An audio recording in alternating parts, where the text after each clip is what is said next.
Doing all right. I'm alive. Well, homework questions, if you have any, but D2L is not working for me right now, so I can't access the homework. If you have like a specific question written down, we can talk about it. Does anyone have any homework questions? Yeah. Yeah, I do. It's cosine, or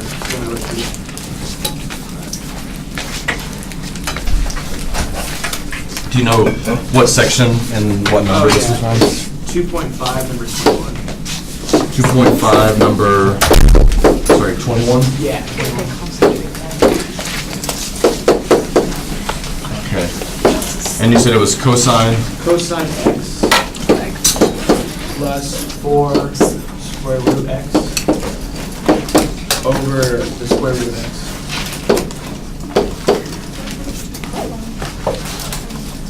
Okay. And what are we doing? I think it was to find, I don't have that written down. I believe it was horizontal asymptotes. What said vertical asymptote? Vertical asymptote. Yeah, wants to find both.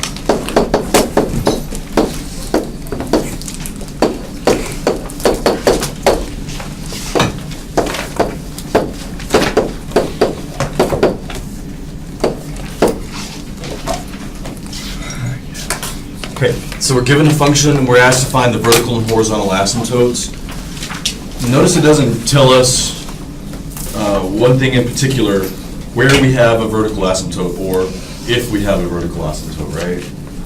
So it's kind of just up in the air. But how do we define a vertical asymptote?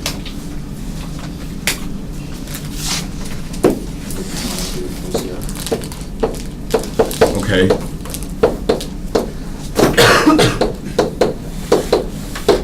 When the denominator is equal to 0, that's not always the case. Just because the denominator is 0 doesn't mean the thing won't divide away, right? So that's true if we're talking about functions whose denominator is 0 and we can't get rid of it. But how do we in this class define a vertical asymptote? As x approaches a, it's going to become arbitrarily large. Right. A is going to be a finite number. So as x gets closer and closer to the x value a, whatever function we're talking about is arbitrarily large in either direction.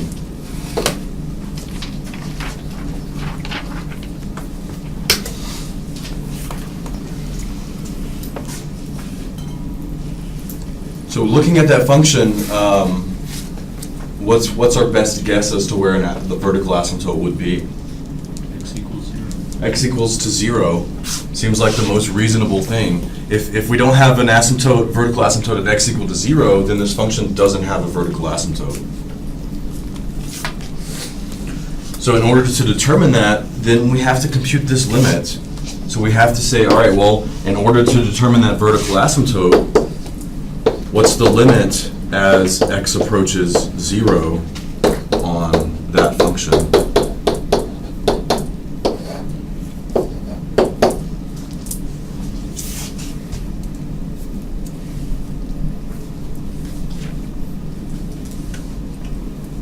Notice, the squeeze theorem wouldn't help us here, because if we squeeze cosine, we would start out with cosine x less than or equal to 1, larger than or equal to -1. And then we would say, well, let's add 4 root x to both sides. And then divide by root x. And of course we would have that here too. But then we have to compute the limit on this side as x goes to 0, and the limit on this side as x goes to 0. So we're in the same position, because we have a 0 thing over a 0, right? Top approaches some number, the bottom approaches some number. This is not some finite limit on both sides. So if you started off that way, that's fine. There's nothing wrong with that line of thinking. It's just now when we compute a limit as x approaches 0, this doesn't give us any information. There's not a finite number that we can obtain on both ends.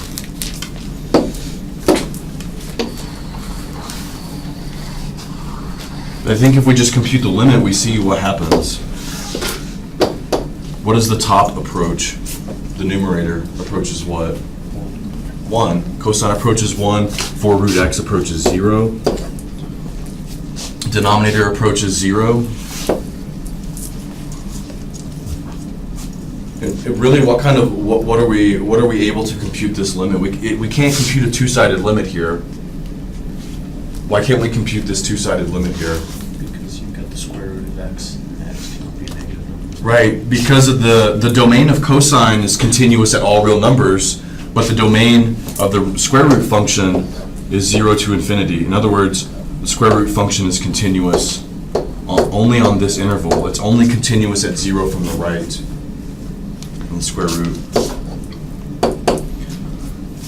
So we should also take note of that and say, okay, well, this is what I'm really computing.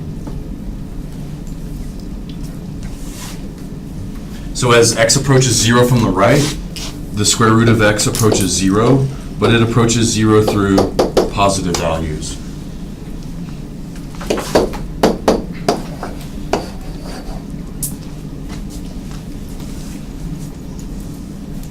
So we have 1 over really small positive numbers, which is infinity.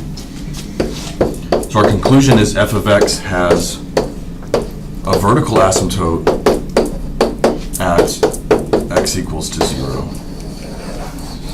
Just from this limit computation.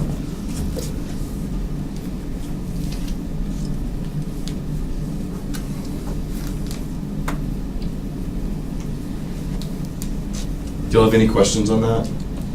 Yeah.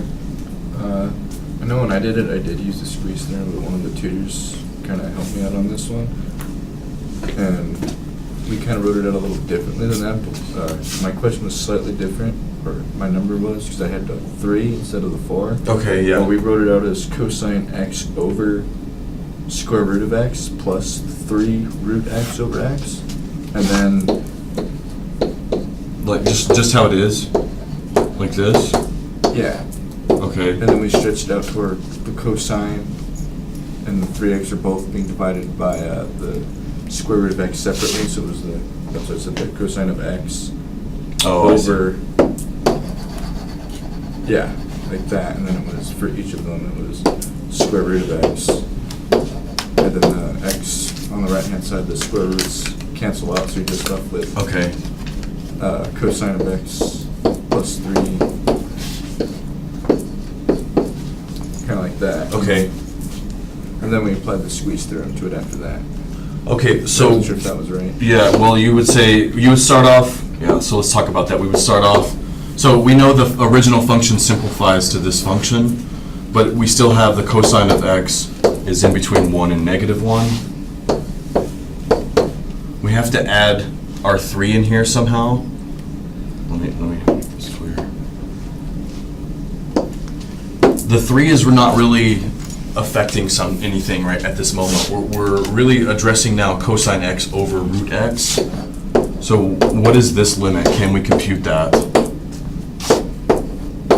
Whatever that limit is, the limit as x approaches anything with the plus 3 is not affected. Do y'all agree? It's just plus 3. So as I approach 0, or as x approaches 0, what happens on this?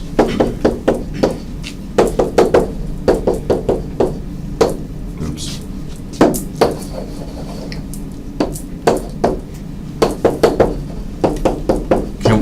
Does that help us? No, what is the limit on the left as x approaches 0? Again, we have the square root present. 0 from the right, 0 from the right, 0 from the right. So the left-handed limit, x approaches 0 from the right, -1 over root x. What does that approach? Negative infinity.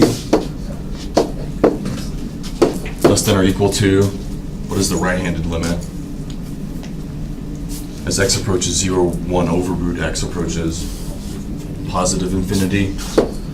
That's not helpful, because for any function this is true. for any function, any real function rather, it's always the case that it's less than infinity, greater than negative infinity. So that's kind of where you would end up using the squeeze theorem. That's where you should end up. But it doesn't help. I mean, although it's true, it's not helpful. Okay. Does that make sense? Kind of, yeah, because I know at the end of the answer I end up getting 3, but it doesn't look like that's right. Okay. Yeah, you might want to check your manipulation of the inequality and make sure that you're computing these limits correctly. Okay. All right. Well, that's our vertical asymptote. How do we find a horizontal asymptote?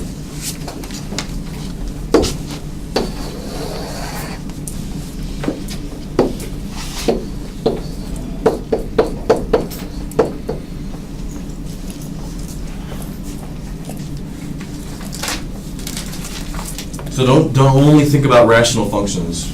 That's part of the puzzle. But we're talking about on any function, if you're asked to find a horizontal asymptote, what do you have to do? Limits this approaches positive. Right.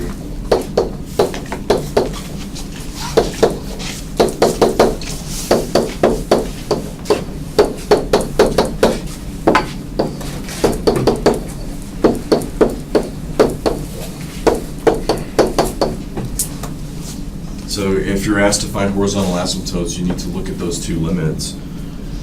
When were these two limits the same? If there was a horizontal asymptote, those two limits are the same if we're talking about what kind of function. What function has at most one horizontal asymptote? Rational function. Rational functions. But in general, on any function, we've got to look at the end behavior out here and out here. So we'll go with, what's the limit as x approaches infinity on the given function?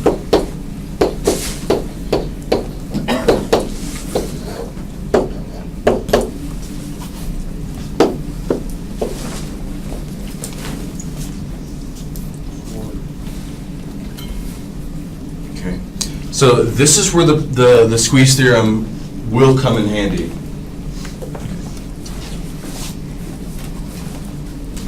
So let me move this down so we can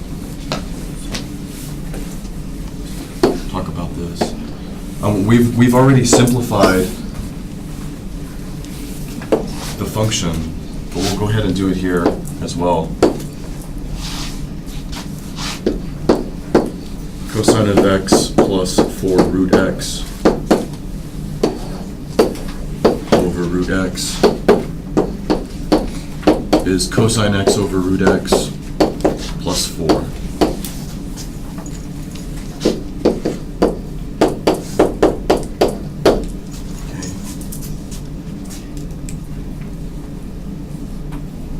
Do y'all agree with that? Same simplification we applied earlier. I think maybe this is what you were talking about, Nick. kind of thinking about that. Okay, yeah. This is what you computed, I believe. You got 4. Okay, so the idea is that when we compute this limit, and generally this is the approach, unless you have other trig functions present. I don't know that we explicitly talked about it in class. I'm gonna use a different page. What's the limit as x approaches infinity on cosine? In either direction.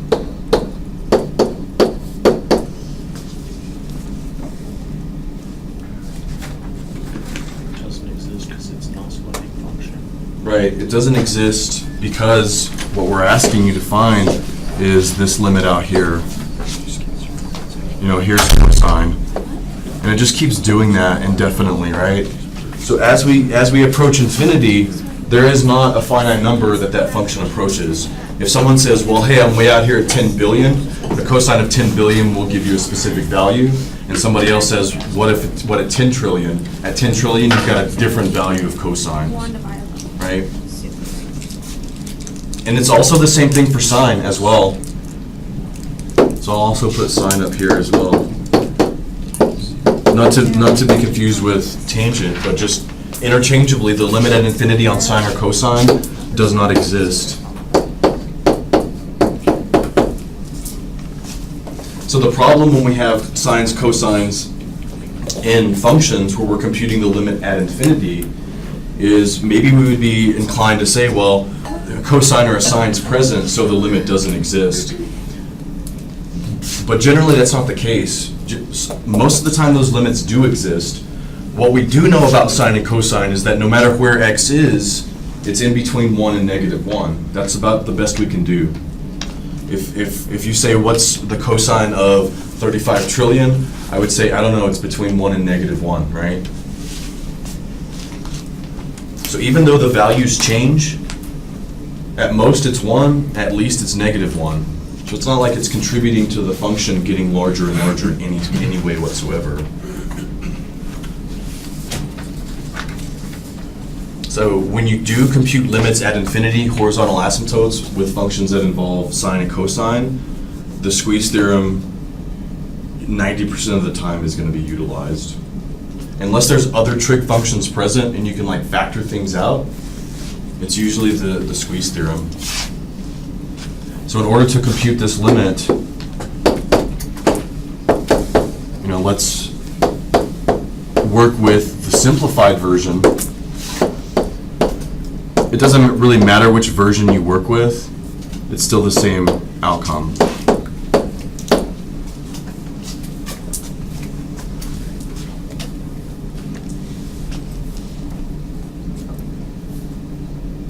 So what we're going to do is see our previous statement here. We don't really care about that +4 because it's just 4. X is only operating on the cosine of x over x.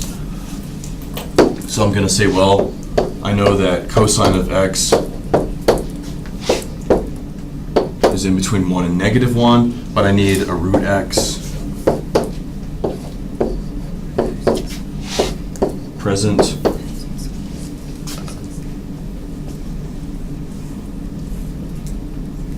Is everybody okay with that reasoning? Are there any questions? So then, same inequality we established when we were looking at the limit at 0, but here we're looking at the limit as x approaches infinity,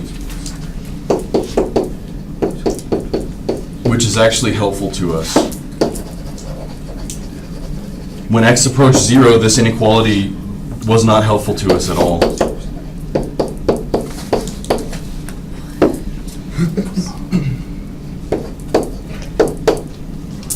As x approaches infinity, -1 over root x approaches what?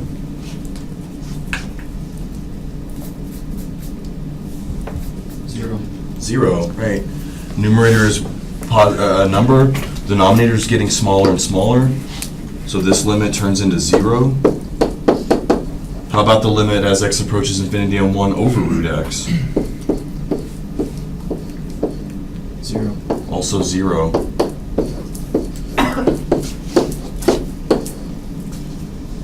So what do we know about the limit as x goes to infinity on cosine x over root x? Equals 0. It's equal to 0.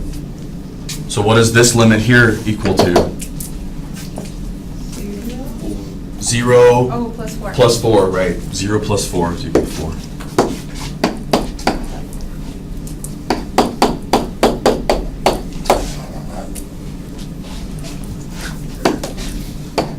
So that's 0 is how we got that 0 right there.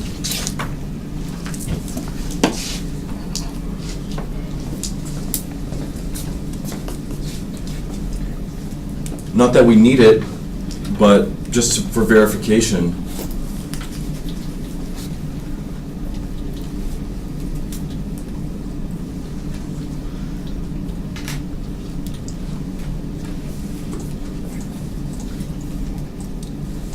So notice that we still get the oscillations from the cosine. Oops. Yeah, x to the 1/2. So we still get the oscillations from the cosine. And let's zoom out here at 500. So what's happening to those oscillations in order for that function to approach zero is, it starts oscillating kind of widely, and then the oscillations just get smaller and smaller. So even though it's crossing the horizontal asymptote infinitely many times, that's not the point. The point is saying that if we could continue on forever, this function would flatten out. We know we can't do that, but that's the idea. See, the oscillations here are much larger.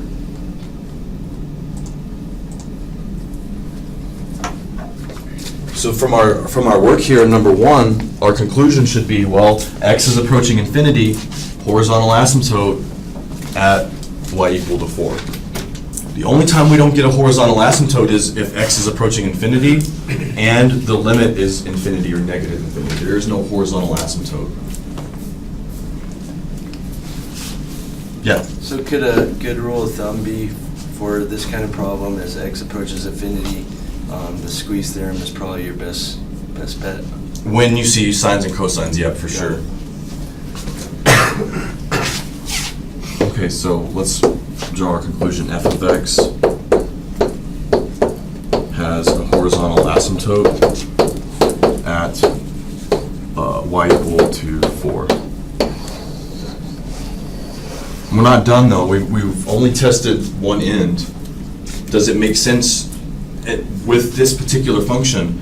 In general, we do want to compute the limit at negative infinity as well, because we've got to know what's happening on the other end.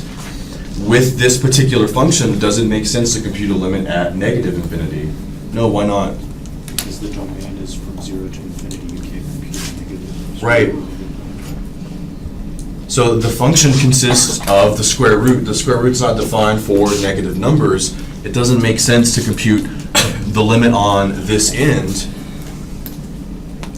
right? So that's another important concept. This is just a general statement to find horizontal asymptotes. This statement is applicable to functions whose domain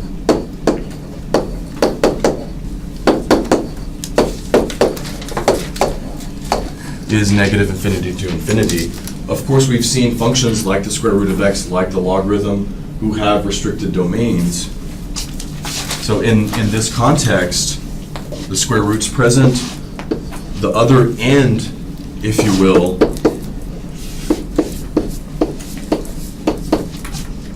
is the limit as x approaches 0 from the right.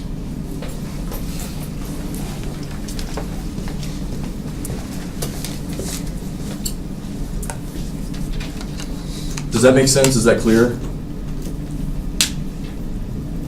Once again, we see that here.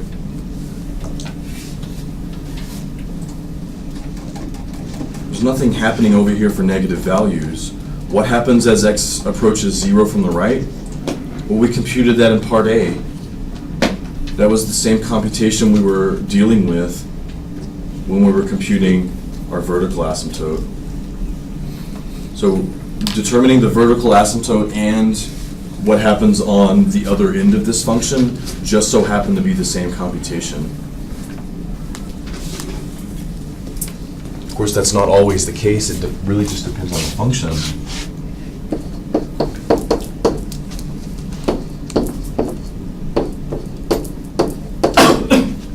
I don't know, I think we called that, I haven't been labeling things very well, but see part A with the vertical asymptote.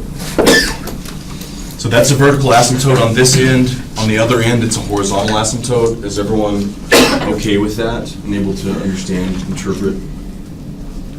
Because there is confusion once we start computing limits. You know, x is approaching this means something, x is approaching something else, the y values are doing this, that means something totally different, right? It's a lot to have to keep track of and compartmentalized. So we've got a horizontal asymptote at 4 and a vertical asymptote at 0. Once again, looking at the graph, we can verify that the best we can visually anyways. So there's our vertical asymptote at x equal to 0.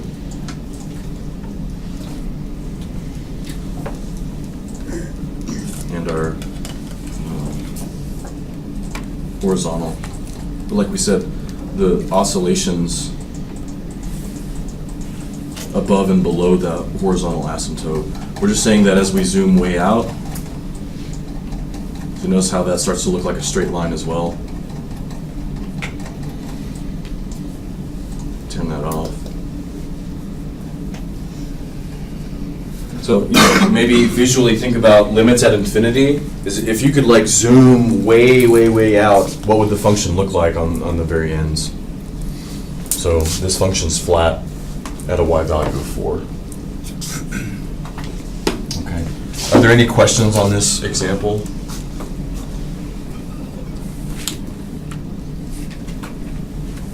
I hope that you honestly find the problems on the exam to be easier than this. I would say that this problem is a little bit more difficult than something I would put on the exam. But hopefully through the homework, encountering difficult problems, you know, you might fail, you might have no idea what to do, and that's totally fine. That's nothing abnormal. So just keep that in mind as you move forward. Sometimes the best way to learn is to struggle with a problem. I promise if you see this problem again, if you struggled with it enough without utilizing help, next time you see that problem, you'll remember. Any other questions on, what was it, 2.5? Homework questions on 2.5? Yeah. And number 13, and you still don't have access to the detail, I assume? Probably not. Homework 2.5, number 13. So it's f of x equals 4x to the third plus 6 all over 3x to the third plus a giant square root sign. And underneath it's going to be 36x to the 6th plus 4.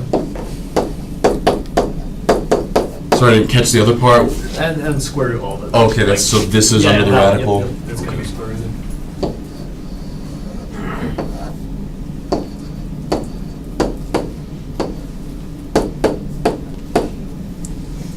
And the question is to find the limit at infinity and the negative infinity. All right.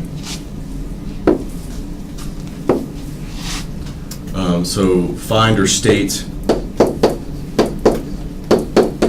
the end behavior.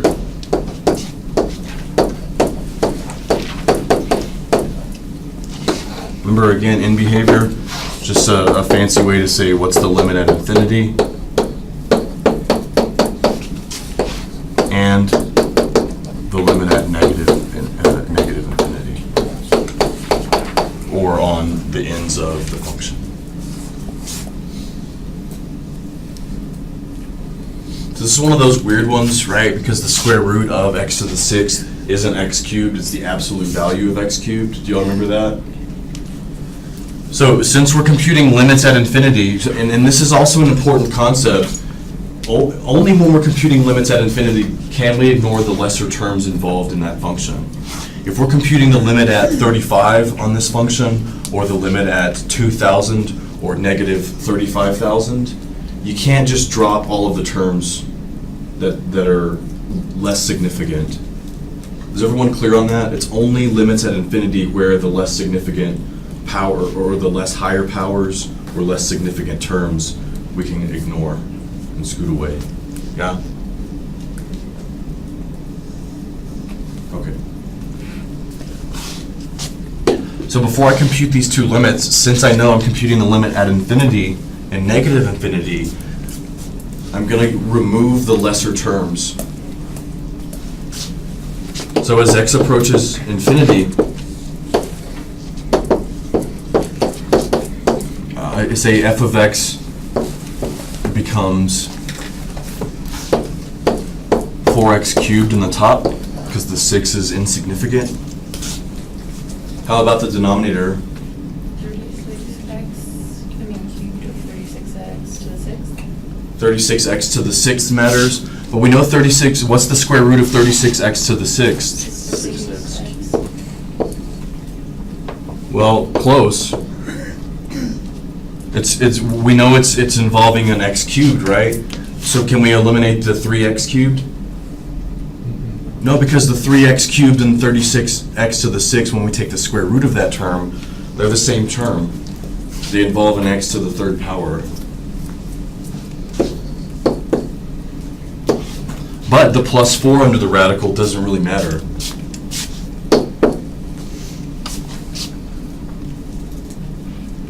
Are y'all okay with that reasoning? Are there any questions? Only able to do that because x is approaching infinity. And I'm going to keep simplifying this.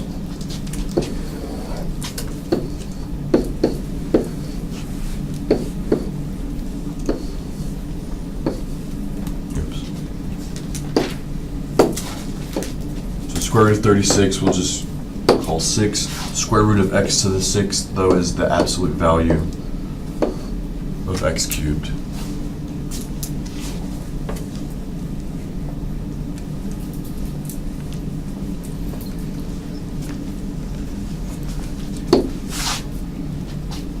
So we've got two outcomes here. One, as x approaches a large positive number. If x is a large positive number, what does the absolute value of x cubed equal? If x is a large positive number, do we have to worry about the absolute value? No, the number's already positive. So putting the absolute value here is totally redundant.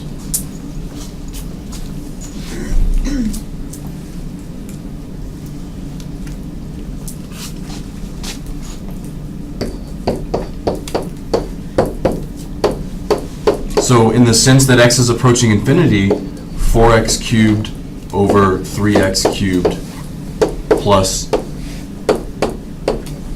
6 absolute value of x cubed is just now 6x cubed. And so what we end up with, 4x cubed over 9x cubed, which is 4 over 9.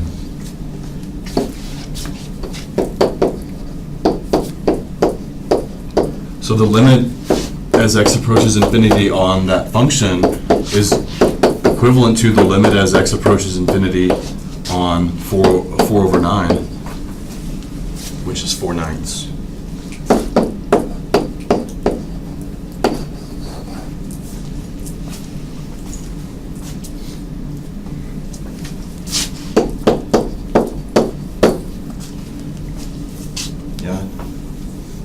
What happens as we approach negative, as x approaches negative infinity, what happens?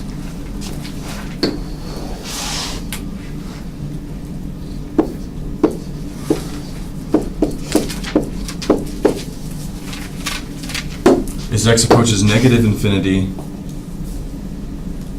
the absolute value of x cubed is equal to what?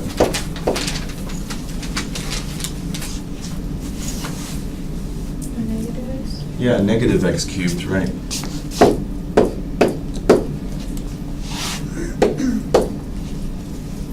So f of x, that was, we had as 4x cubed over 3x cubed plus 6 absolute value of x. I'll write it here. Now turns into 6 times negative x cubed. That's now minus 6x cubed. Again, we'll do the same thing we did prior to this. We've got a minus 3x cubed in the denominator. So that's minus 4/3.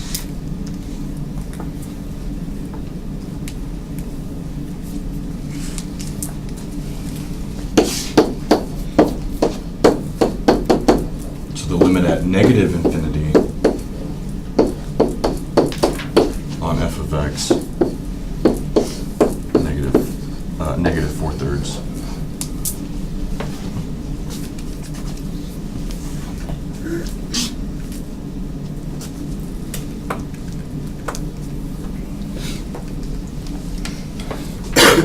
So what does that mean? There are two horizontal asymptotes, one at y equals negative 4/3 and one at y equals 1. Yep. So we have the function has a horizontal asymptote at y equals to, was it 4/9? Yeah. And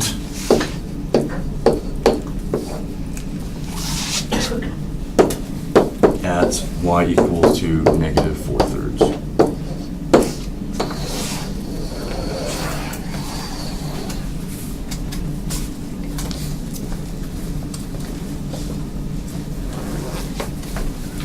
The one we did in class, we did both ways, I think.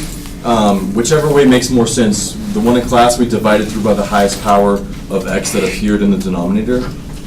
But it was a little more of a lengthy process. We got the same result. So whichever one makes more sense to you, feel free to use that method.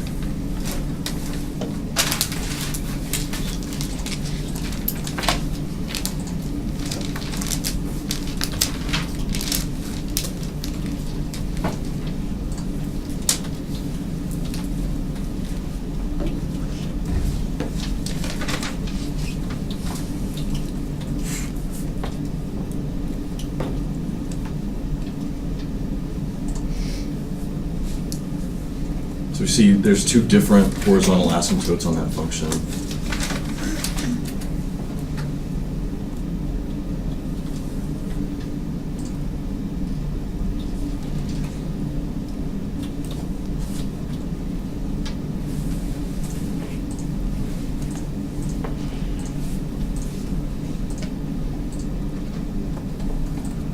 Everybody see that?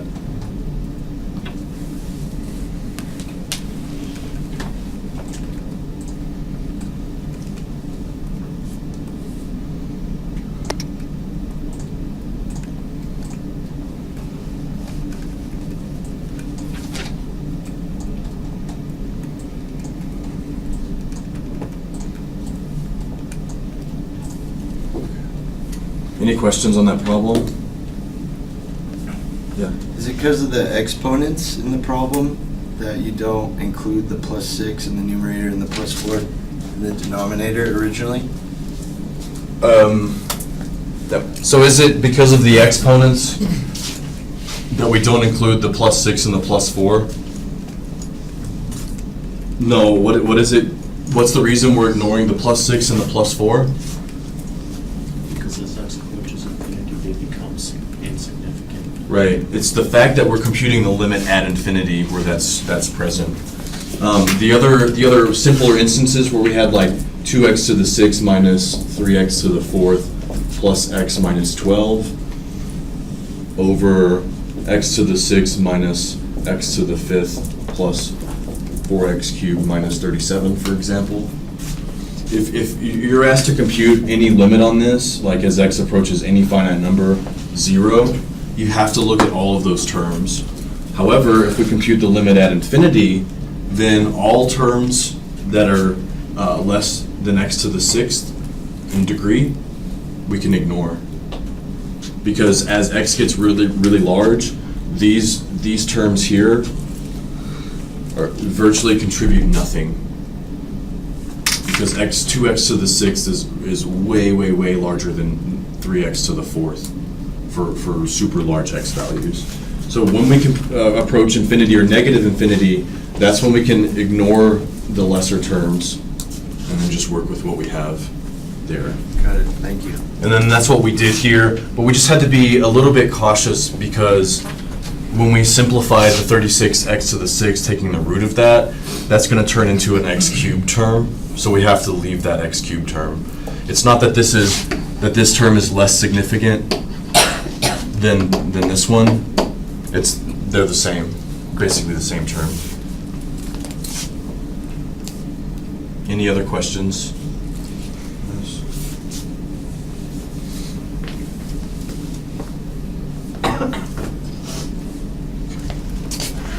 All right. Any other questions on the homework?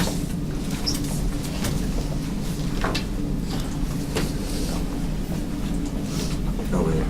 What number was that? 14? 13. Sorry. The best I can do with the mouse. Really?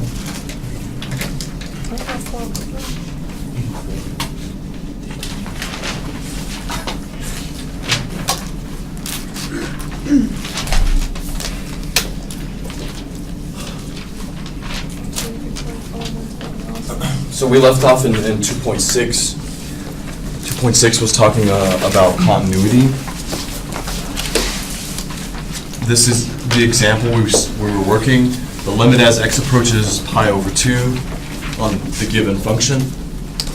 We said, well, we can't evaluate that directly because this function that was given to us here is not continuous at pi over 2.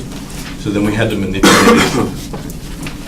That was changing cosine squared into 1 minus sine squared, and then factoring 1 minus sine squared is the difference of squares.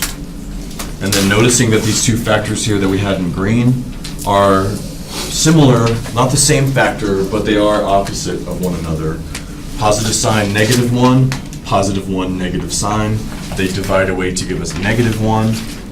And so we have -5 over 1 plus sine. That's our simplified version. Then we ask, is that helpful? Now can we compute that limit? As x approaches pi over 2, what is that limit equal to?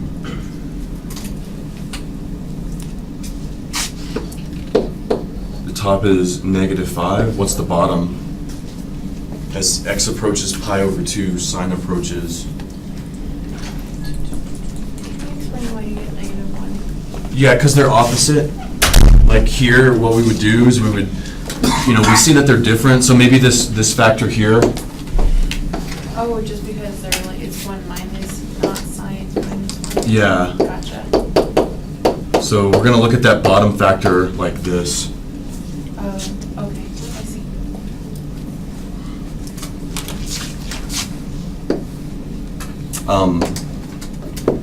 Sine of pi over 2 1. approaches 1. Oops.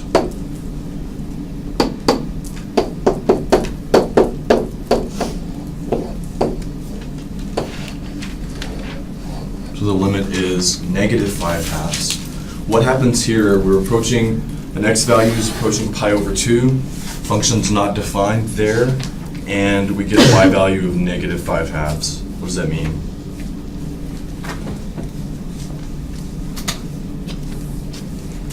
What happens on the function according to our limit? As x approaches pi over 2, we get negative pi over 2. -5 over 2? Yeah. So on that function, is it like this? Here's pi over 2, and here's -5 over 2. On that function, do we have a point there?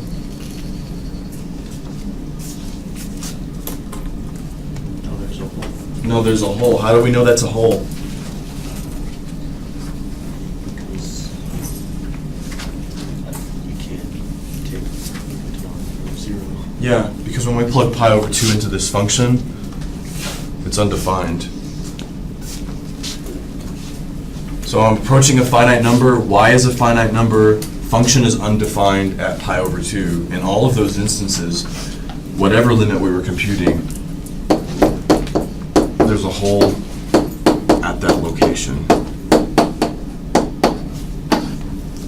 Again, it didn't ask for that, but it's important to know when we're computing a limit, a lot of times we're asked in context of the function, what is that telling us? Can you explain again why there's a hole there? I didn't get that. Because the given function 5 sine x minus 1 over cosine squared is not defined at pi over 2. So we know that either, since we're approaching pi over 2, initially here's what we're looking at. This function at pi over 2 is not defined. So we would say it's either what or what. We know that it has to be either what or what. Vertical asymptote. It has to be either a vertical asymptote or a hole. How would we know that this is a vertical asymptote? If our limit evaluated to what? Positive or negative infinity. However, the function's undefined at this value, and the y value does approach something specific. So if the function, if the function's undefined here, but the y value does approach something specific, that's the only outcome it could be. There's no way it could be this, right? If we had a vertical asymptote here, then our two pieces wouldn't come together. So since we're approaching a finite number, the function's undefined at that number, but the limit is defined, that's the only outcome we can have.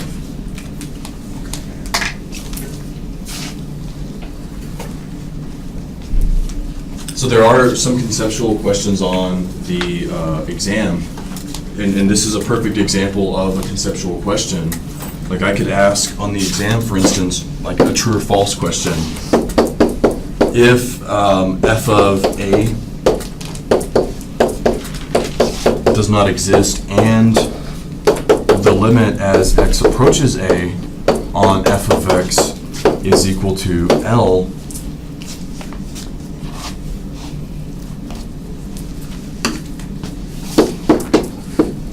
then there is a vertical asymptote at x equal to a. So that's a conceptual question. It could be like, is that true or false? Be, something short answer, multiple choice, whatever. So I think it is important to be able to go through the mechanics. Obviously, that's primarily what we're graded on, but it's also equally as important in my mind to have an understanding of what you're doing, right? It really doesn't help you if you can do something, but you have no idea what that actually means.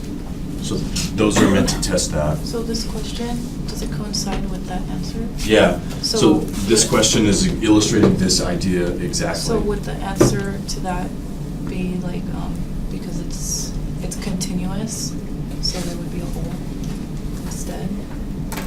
Right. So the only way the function value doesn't exist and you have a finite limit, the only time that happens is when there's a hole. So if that were the question, we would say false.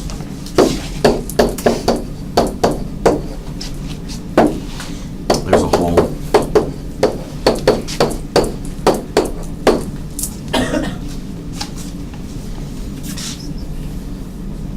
And I was having this discussion this afternoon with another student, and they said that, well, these questions are hard for me because I don't really know.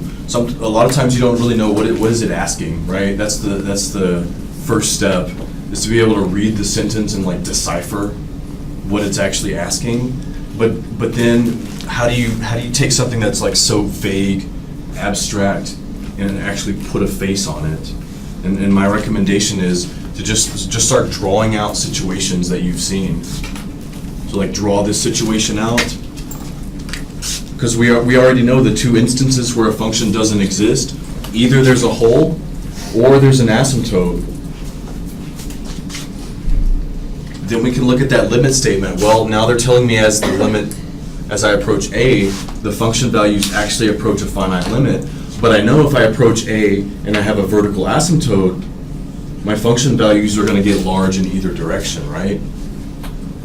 So, just draw things out. Hopefully by this time you've done enough problems and seen enough graphs to where these situations you can kind of come up with. So when they say L like that, we're imagining some sort of finite number, not infinity or negative infinity, because if L Right. was negative or negative infinity or infinity, then that could be a vertical asymptote, correct? Exactly, yeah. So L is a finite number. If it were meant to be infinity or negative infinity, it would explicitly show you infinity or negative infinity. But you're right as well. If the function doesn't exist and this limit is equal to infinity, then this statement becomes a true statement.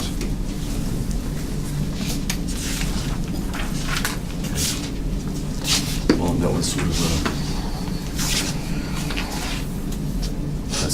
an aside discussion, but very much related to the exam and very much related to this example. We just take this example, and instead of saying pi over 2, we call that a, Instead of this being negative 5/2, we just call it L. Do y'all have any other questions?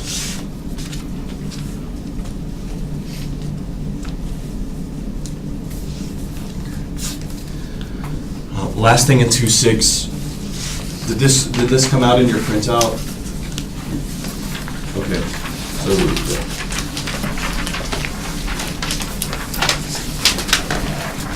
here's one application, if you will, of continuity. And as we move forward in this class, a lot of theorems or definitions we look at do depend on the continuity of functions. So continuity is an issue that maybe we're not directly working with after this, but it does continually show up.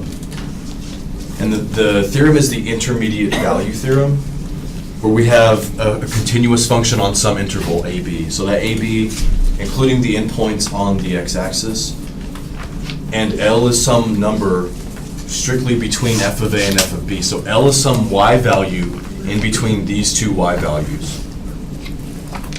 Okay, so you got a continuous function and some y value between f of A and f of B. So let's just draw that out.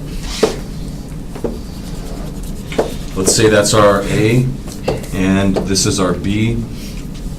We have some function, you know, whatever it's doing outside of here, we don't care. There's f of A. There's f of B. And since we know it's continuous, we know the function's continuous on this interval, we know that from this point to this point, the graph is completely connected.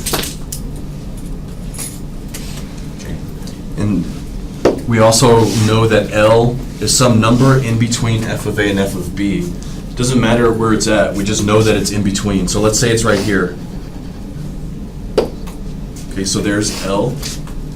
If those conditions are holding, the function's continuous, then our conclusion is there has to be at least one number, C, in the interval AB. So C is also an x value.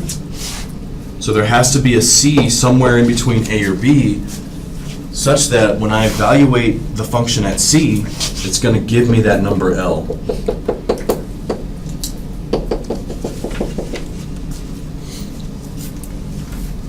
And the important part of our conclusion is there exists at least one. There could be more than one, but we know there's at least one.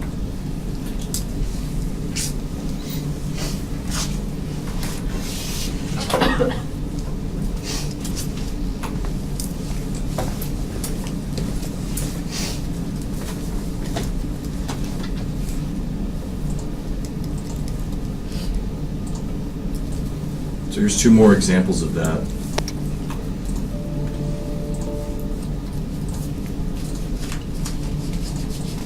Or images of them, I guess.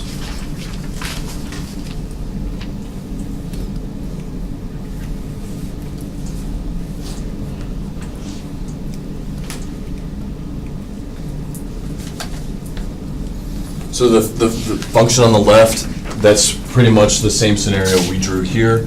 But the function on the right illustrates a y value in between f of A and f of B, where there's multiple x values, C1, C2, and C3, that give us that output.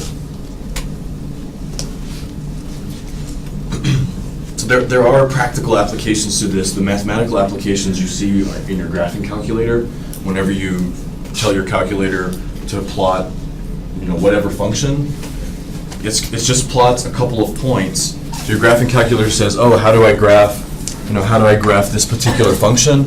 Well, it's just going to plot a couple of points like this, and then it assumes that your function's continuous, and then it plots all intermediate values in between that point and that point, and then it plots all intermediate values in between that point and that point. So that's how you get the graph in like Desmos or whatever, and that's why when you look at the graph, you see that we've seen examples where it does look continuous, but when we put our mouse over a particular point, it says it's at, you know, the point is too undefined, right? Because visually it just assumes everything's connected. In other words, all intermediate values are there and defined. The other application for this, I'll write this down, but it's sometimes when you have to solve an equation, it can be very difficult to solve equations sometimes, and maybe it's more practical to know, well, before I go about solving this equation, does it actually have a solution? So that's where you see this in how it's used for us anyways. So it really shows us whether or not there's a solution. If we know there's a solution, then we can go about trying to solve the equation. But if this theorem, which is very easy to use, it tells us there is no solution, then we don't have to waste our time trying to solve an equation. The next image is just illustrating the importance of continuity. Why the assumption that f has to be continuous in order to make the conclusion is illustrated with this graph.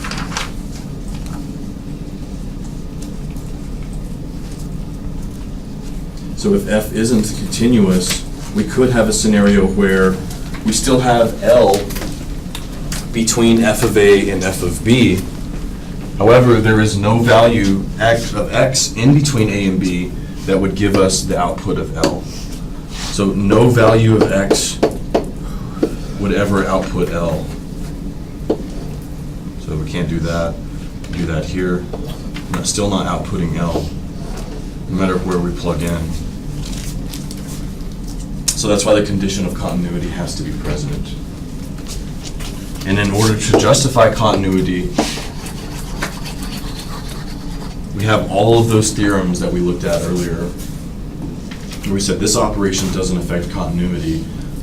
Composition doesn't affect continuity unless this condition is present, right? We had all of those theorems. We said that sine, with trig functions, inverse trig functions, were all continuous on their domain, etc. So those are the things we're going to use to justify continuity in this theorem, but the theorem is actually utilized for us in determining if a particular equation has a solution.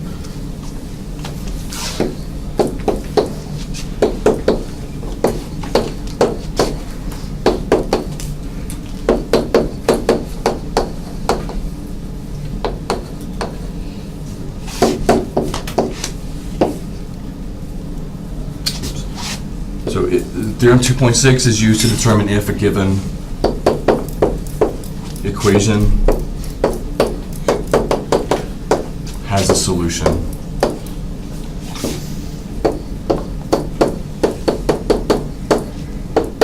In a specified interval.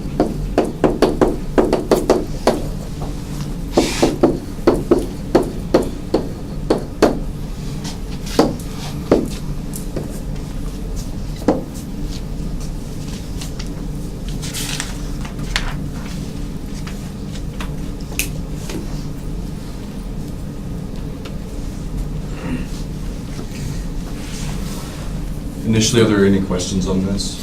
Comments?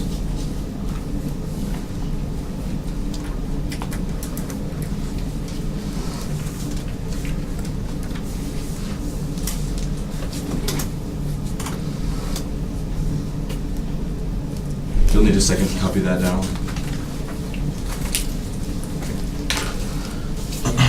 So here's our example.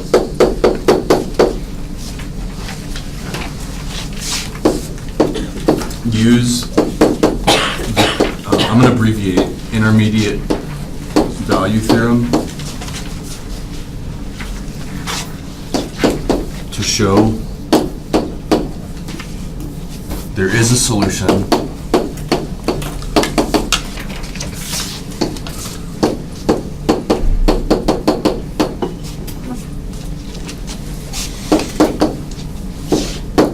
to f of x equals to, or to the equation rather, 4x cubed minus 6x squared plus 3x is equal to 2. on the interval 1, 2.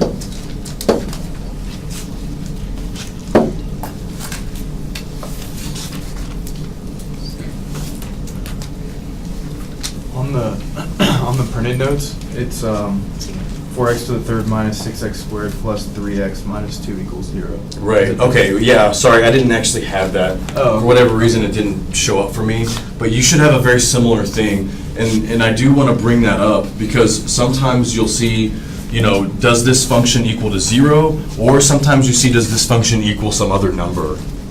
Okay. Honestly, if they're asking you to use the intermediate value theorem, it's easier to set everything equal to 0. Because when we're specifically talking about 0, we can look for one output being positive and one output being negative. And we know that that 0 is included in that. So, you know, let me see. I'll show you both ways, just so you can understand what's happening. But the intermediate value theorem, in order to use that, we first have to ensure that the function, so we'll ask, is f of x continuous?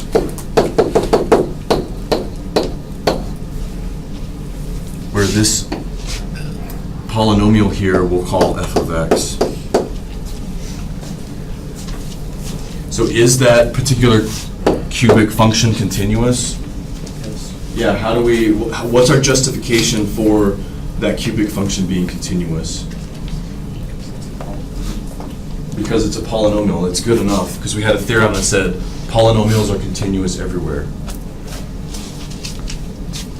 Remember, we're loosely associating our knowledge of domain of functions with the notion of continuity. I know that the domain of any polynomial is all real numbers.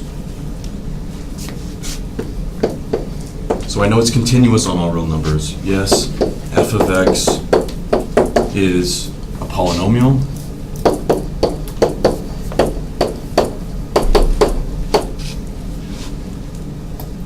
Which is continuous on all real numbers. So just, you know, you don't have to be super technical justifying continuity, but you should some way, shape, or form justify, is that function continuous? Because if it's not, then we don't have an intermediate value theorem to use. We should be a little bit more careful, my bad, with this question, is f of x continuous? To use the intermediate value theorem, we don't care that the function's continuous everywhere on all real numbers, because the intermediate value theorem says, is f of x continuous on the closed interval? So really what we want to address is the cubic function continuous on the interval from 1 to 2, but this is our justification. It's a polynomial, it's continuous everywhere, so it's certainly continuous on the interval 1, 2. Sorry, 1, 2, 2. Continuous on 1, 2. So yeah, it is.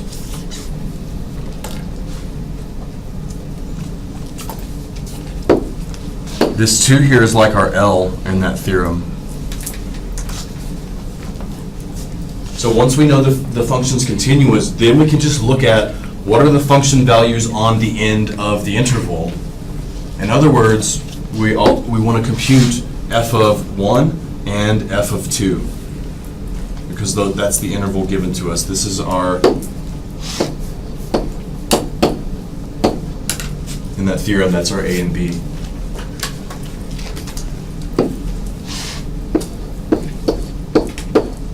So our next computations will be f of 1 and f of 2.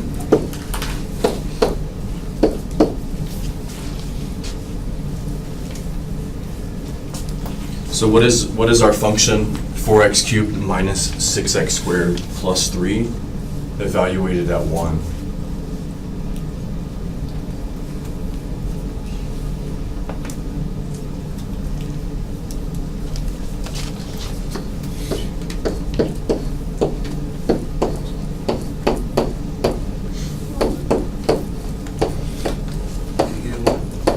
So you have 4, minus 6, minus 2, plus 3, positive 1.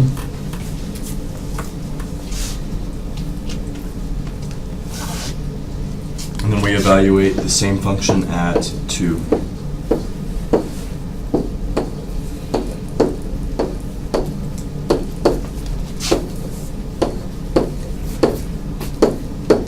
I'm not sure it did that.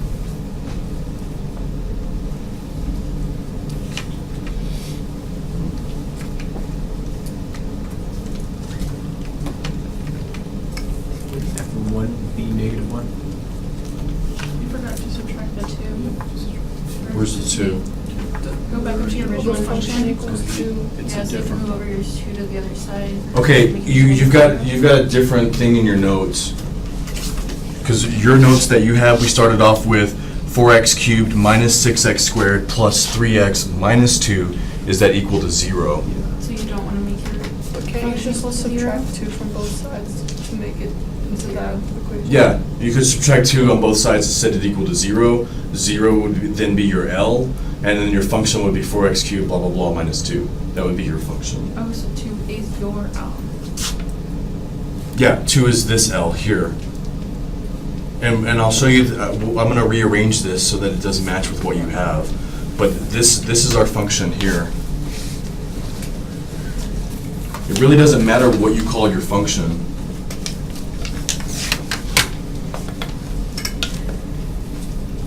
It just needs to be a function of x. And what is 4x cubed minus 6x squared plus 3x? Evaluated at 2. Did anybody get that? 8. 10. Or 14. It's 14. 14? Anybody else get 14?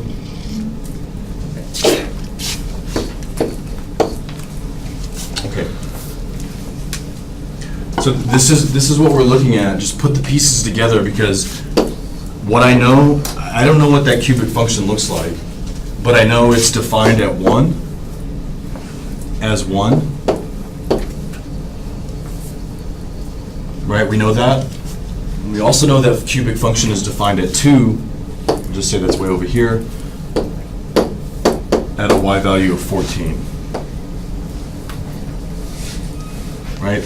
That's what our computations have told us. We have those 2 particular points on that cubic function. I know L is 2, which is right here.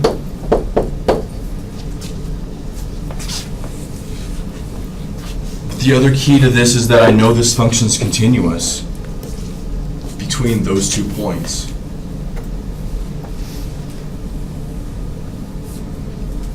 So then the question is there a solution? In other words, is there an x value in the interval 1, 2 that actually gives me an output of 2? And the answer is yes. I don't know what it is, but I know it corresponds to this point right here. So there's my C. Visually, that's what our computations and our continuity have told us. But honestly, we just see it right here. Our L was 2. Here's the top of the function. Here's the bottom of the function, if you will. We know for certain that in between a y value of 1 and a y value of 4, for certain there's a y value of 2 between 1 and 14. So somewhere in here, between that value and that value, there has to be an x value, we call it C. There has to be an x value that gives me 2. The theorem doesn't tell you what it is, but we certainly know that it's there now. Is everybody able to understand what we're saying? Do we need to clarify anything? So our conclusion here is since, and I'll just write it L, since 2 is between f of 1 and f of 2, which is 1 and 14, and the function is continuous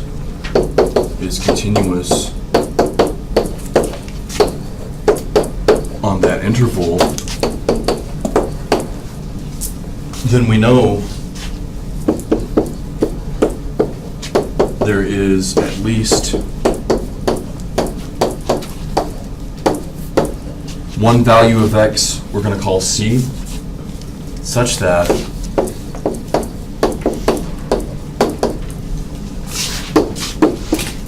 f of that x value is equal to L, or 2 in this case.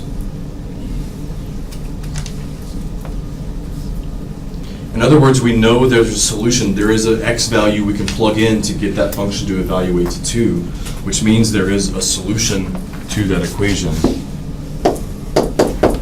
So that is, there is a solution, at least one solution.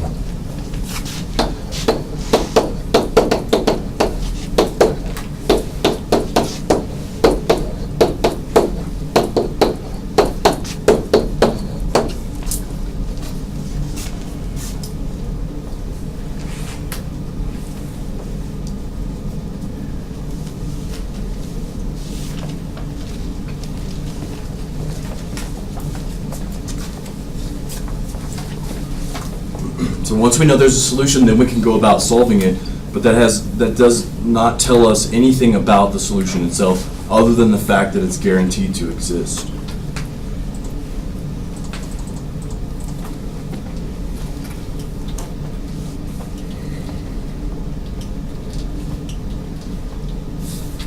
Oh, dang it.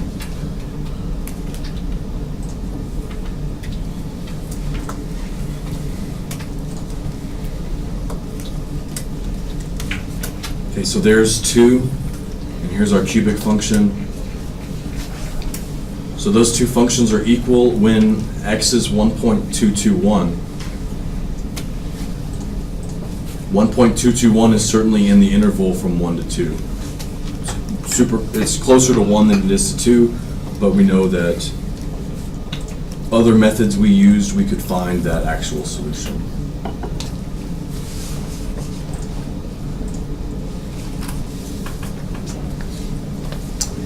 So if we were to rearrange the statement, this is what was given to us. And honestly, I think this is an easier approach. It's the same amount of work and everything, but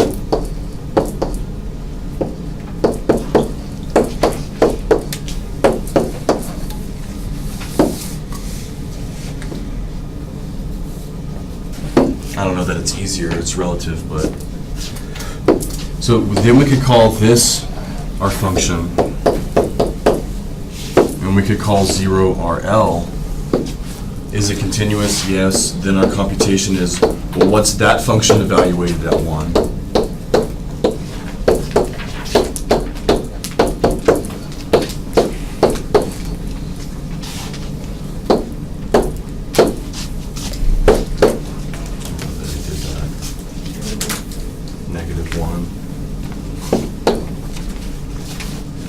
And what is that function evaluated at 2?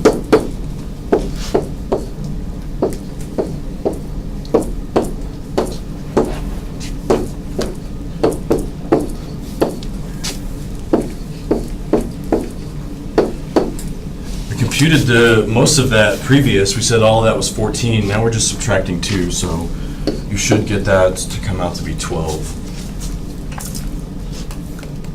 So here's f of A, here's f of B. Is our L in between f of A and f of B? Yeah, 0 is certainly in between. Here's 0, somewhere in between those two values. So our conclusion's the same. Since L is in between f of A and f of B, there has to be an x value that gives us that.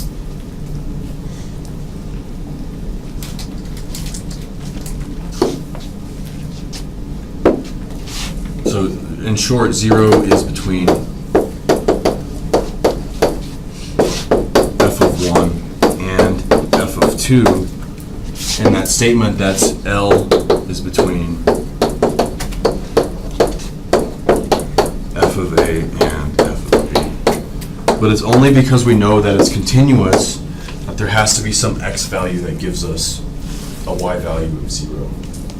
On the exam, will you be okay if we write just an inequality, so like f of A is less, or yeah, less than L, which is less than F of B.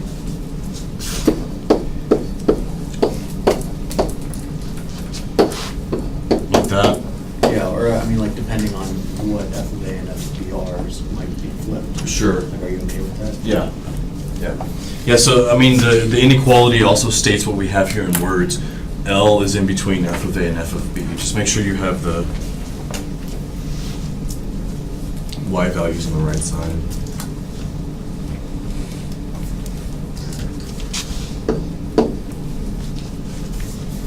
Yeah, that's fine.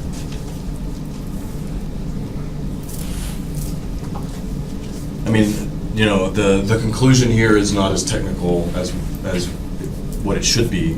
You know, this is sort of how you would want to conclude that. I know it's lengthy, but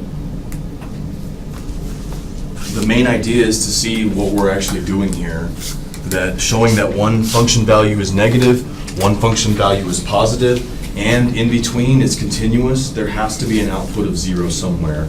And in order to have an output of 0, we have to have an x value that gave us that output. Does that make sense? Do y'all have any questions on this? So some of them in your homework you might see like totally rearranged. You know, you might see this question could be presented to you, you know, does, I don't know, does 4x cubed plus 3x equal to 6x squared plus 2, somewhere in the interval 1, 2. That's the same question we just answered with the intermediate value theorem. It's just rearranged. So I would really just recommend taking everything you've got on either side of the equal sign and just setting it all equal to 0. That way we can look for f of a and f of b, one being positive, one being negative. If that's true, then 0 has to be in between the positive and negative value. We'll hopefully also eliminate ambiguity as to what I should call f of x and what I should call L. Because it is kind of ambiguous. But if you just remember to set it all equal to 0, 0 is your L, everything else is your function.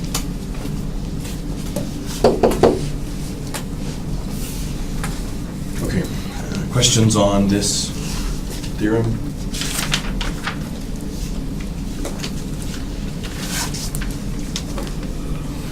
All right, well, we'll take a break and then we'll start 2.7. Does anyone need a 2.7 handout? All right, just take 10 minutes and we'll start 2.7. All right, y'all ready? Everyone have a 2.7 handout that needs it? Is it necessary?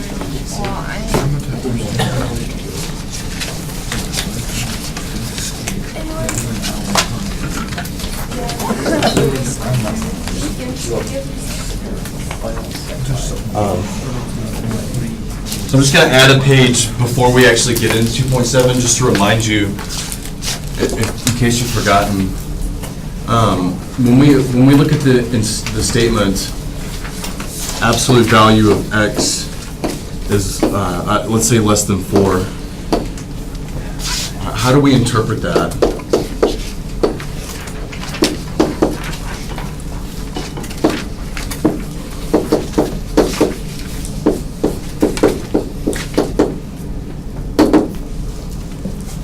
Between 0 and 4. Do what? Between 0 and 3. 0 and 3. So what do we think of the absolute value statements like that? You did two-sided inequality. -4 is less than or equal to x, which is less than or equal to. Okay, so that's kind of the definition on how to remove the inequality, or sorry, the absolute value, is we see that the absolute value of x less than 4 means that x is less than 4, but greater than -4. As far as like a visual interpretation though, does anyone remember a way to interpret that? With the line. Yeah, on the number line, what is that showing us?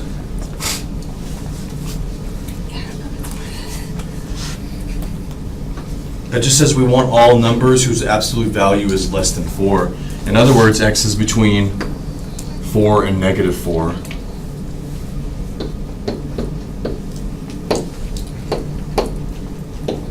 So it's all of these numbers here, you know, not including the endpoints. And so do y'all remember those absolute value statements specifically like this, where we would say that that's visual interpretation is all numbers whose distance is less than 4, whose distance from the origin is less than 4.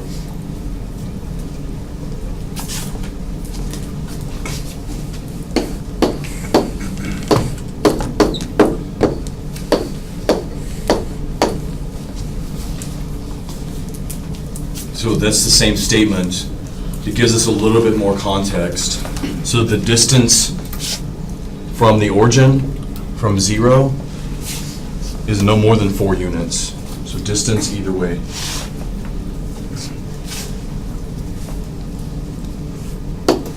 Is that vaguely familiar? No? Okay, well, hopefully now it is. So this statement right here, we're going to write it out. When we see something like that, what does that mean in words? The distance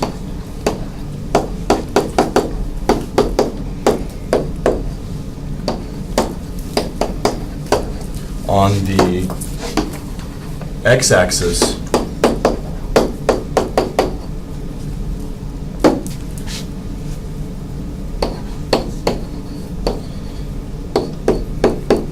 from x equals to 0 is no more than 4.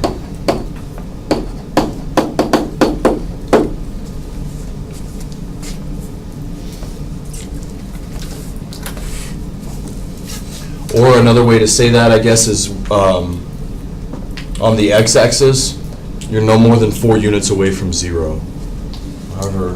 Whatever language there makes sense.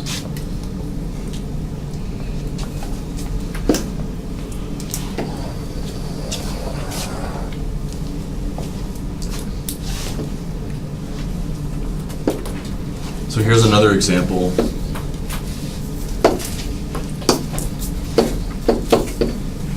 What if I said the absolute value of x minus 3 is less than 12?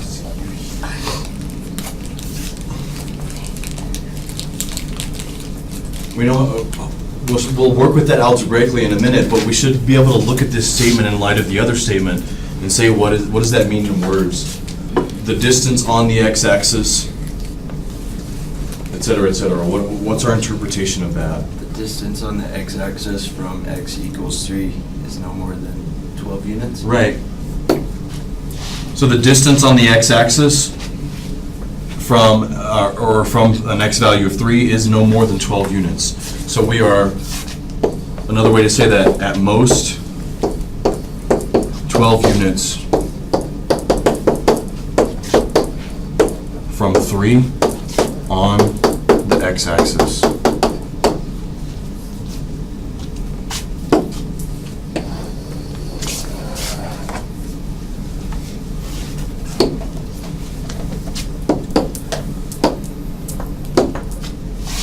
Another example, absolute value of x minus 5 is less than 2.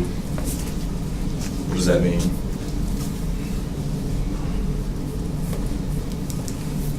At most 2 units from 5. Yeah, On the x-axis. on the x-axis, right. At most 2 units from 5 on the x-axis. And of course, accompanying all of these, we can draw a picture. We're at most 2 units from 5, here's 5, on the x-axis. So at most 2 units, we're over here then at 7. On the other side, we're over here at 3. So what that inequality is saying is we're at most 2 units from 5 on the x-axis.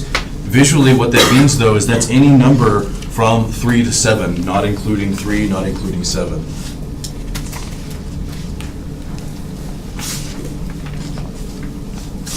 So all of these x values satisfy that. So can we say the same thing? One more example. Is the absolute value of x minus a is less than delta?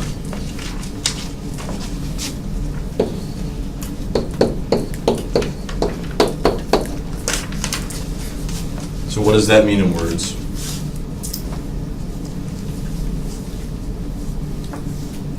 At most delta units away from A on the x-axis. At most, delta units away from A on the x-axis.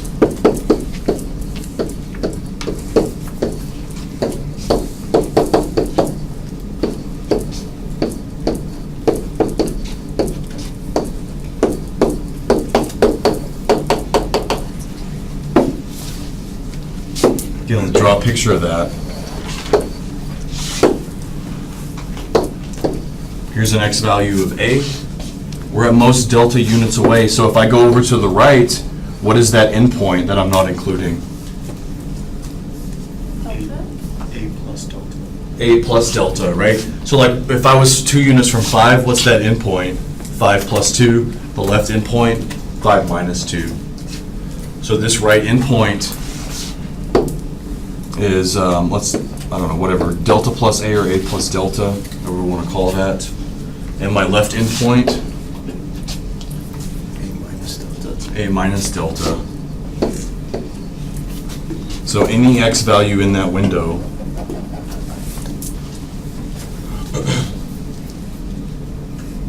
is everybody okay with that? Very generic statement. That is part of the statement that shows up in the definition of a limit. Okay, so we have that.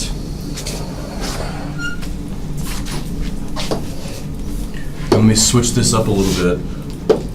What if I said, here's another example. What if I said the absolute value of f of x minus 3 is less than 5? What does that mean?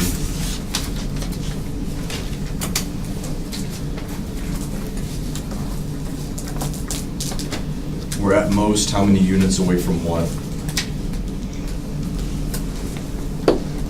Units away from 3. 5 units away from 3? On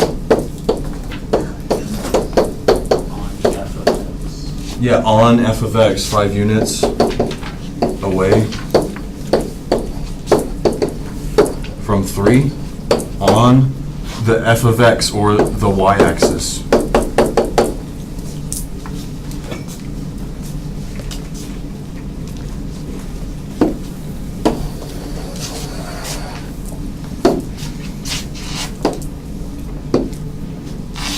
Okay, one final example.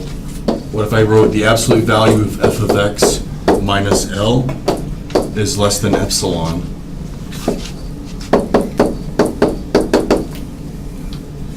EPIS, epsilon, I don't know. I forget the spelling of that. Epsilon. Could work, I guess. What's our interpretation of this statement? You're at most, what? Epsilon units away from what? Right, from L, again on the y-axis.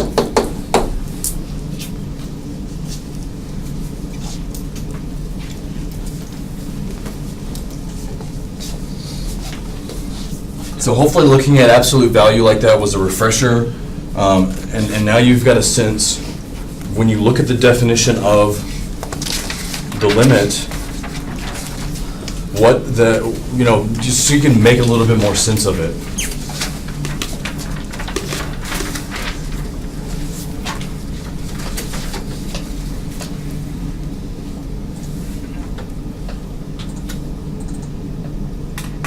Oh, I don't have it. Okay, never mind. Where'd that page go?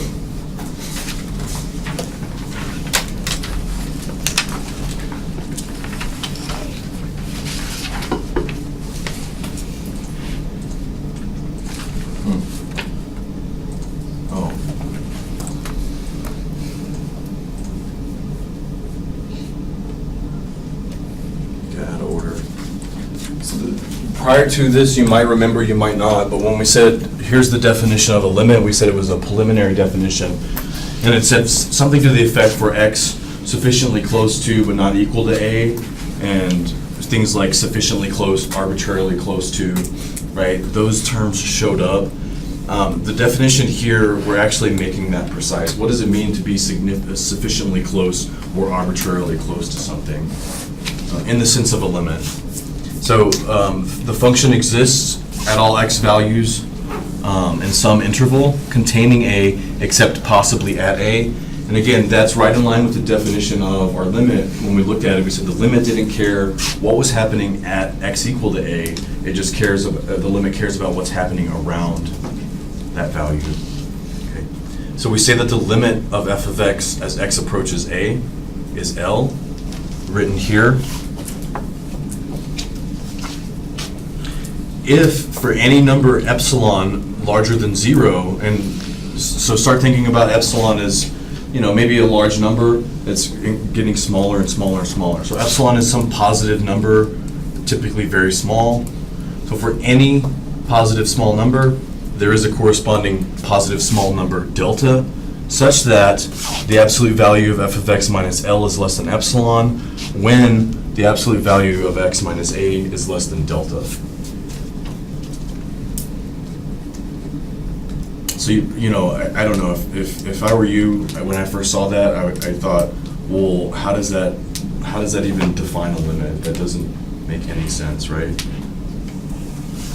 But in light of what we've just discussed, what it's saying is that when this statement is true, when this happens, this statement here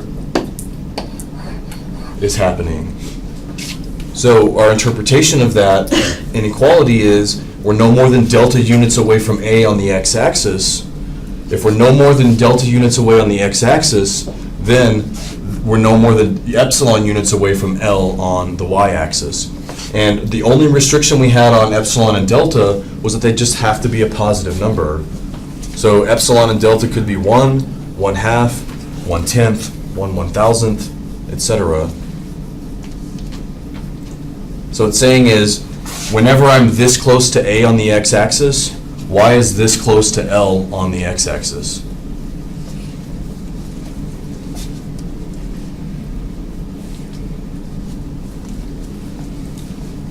So let me go back. That page might be a little bit long. Maybe I can fit one more thing in here.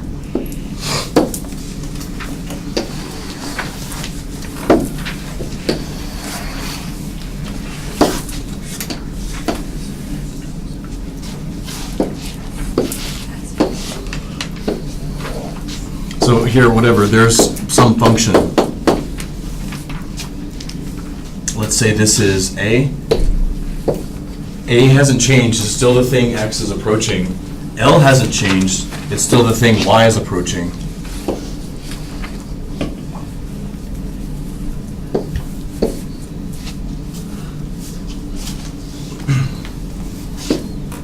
So depending on the function, of course, but if I said that I'm no more than delta units away from A on the x-axis, again, here's A plus delta.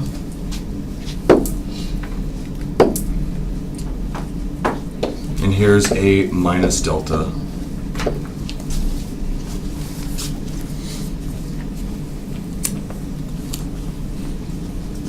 So notice now what that's created is it's created this window or this frame on the x-axis where I'm free to roam in that window. And of course, depending on the function, that determines what kind of function values we're dealing with. So from this far edge to this function value, and from this far edge up to this function value.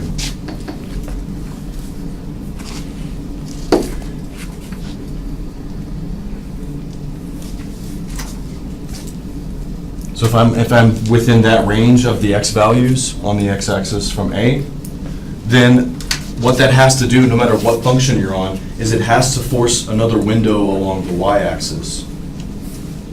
So when we look at, okay, well here's L, then this distance right here,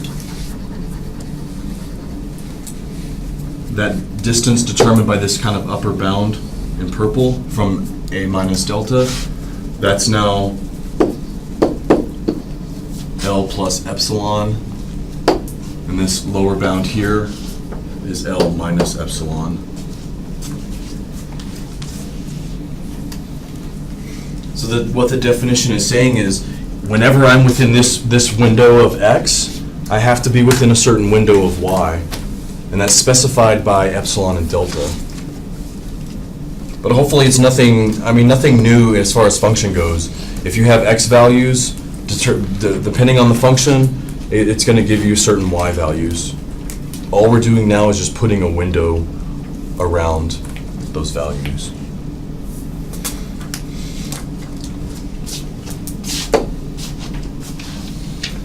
So the thing where the limit comes in is the restriction on epsilon and delta. Those are distances from a location either on the X or the Y-axis, and they're arbitrarily small. If you said, well, I want to be, if you give me a delta of like 0.1, then I'll tell you on the Y-axis you have to be this far from L. And somebody else says, well, what if delta's 0.0001? And then I would tell you, well, now you have to be within this window of those Y values. And so as the interval along the X-axis shrinks, the interval along the Y-axis shrinks as well. And so if you can envision that as X approaches A, right? As X approaches A, the window is getting smaller and smaller. Same thing on the Y values. Well, then the window on the Y values are approaching this number L. So as I do this, what happens here?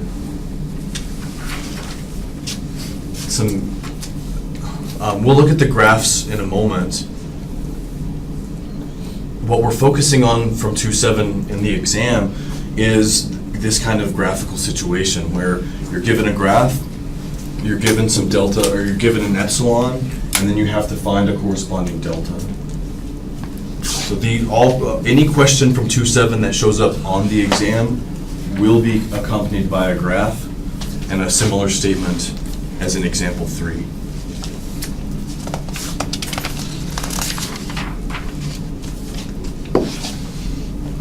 So we should specify that this epsilon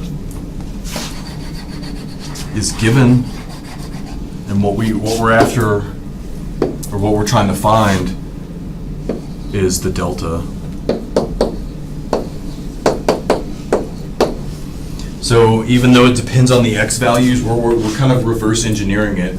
We're saying, okay, well, the Y values have to be here, and then we'll project down to the X-axis and say, where does that dictate us being on the X-axis?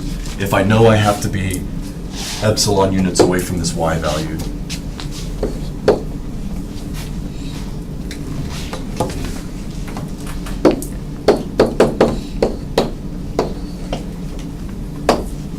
We got to find that delta given that epsilon. And remember, the epsilon tells us how many units away we are from L on the y-axis. The delta tells us how many units away we are from A on the x-axis.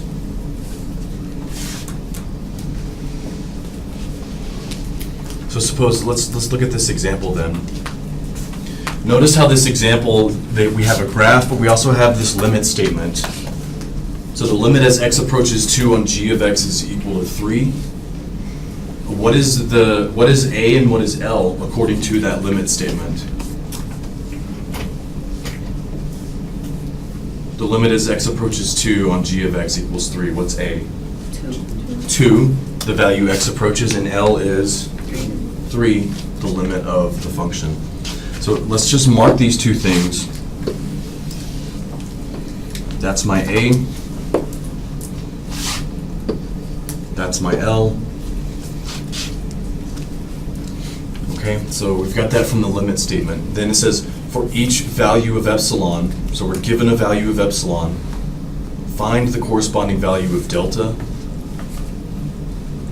So given an epsilon, we're finding the delta that satisfies the condition absolute value of g of x minus 3 is less than epsilon whenever the absolute value of x minus 2 is less than delta. So again, epsilon gives us the distance we are away from the limit on the y-axis. Delta will be the distance we have to be away from 2 on the x-axis. So part A, epsilon equals to 2. So if epsilon is equal to 2, then our statement becomes the absolute value of g of x minus 3 is less than epsilon, which is 2. So here, our interpretation of that, we're no more than 2 units away from 3 on the y-axis. So we can go up here to 5, and we can go down here to 1. So that's L, excuse me, plus epsilon, and that's L minus epsilon. Of course, epsilon is 2, so we could view that as 3 plus 2, and this is 3 minus 2.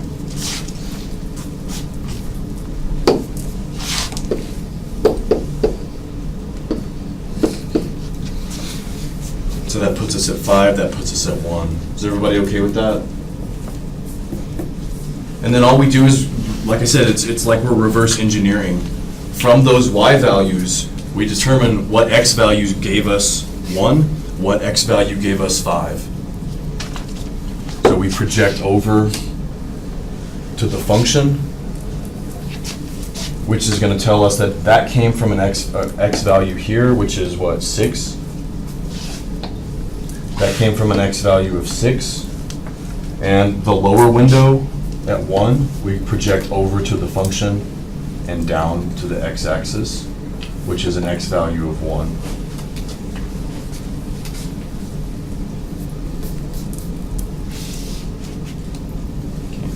Remember, our A is 2. We're trying to answer the question, what's this delta value? In other words, at most I can be how many units away from 2 on the x-axis in order to be within this window that's generated.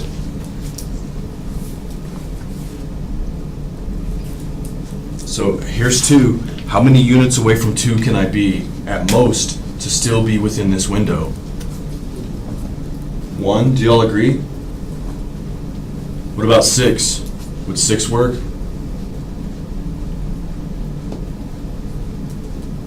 If I'm 2 units from, if I'm 4 units from 2 over here at 6, that works, right?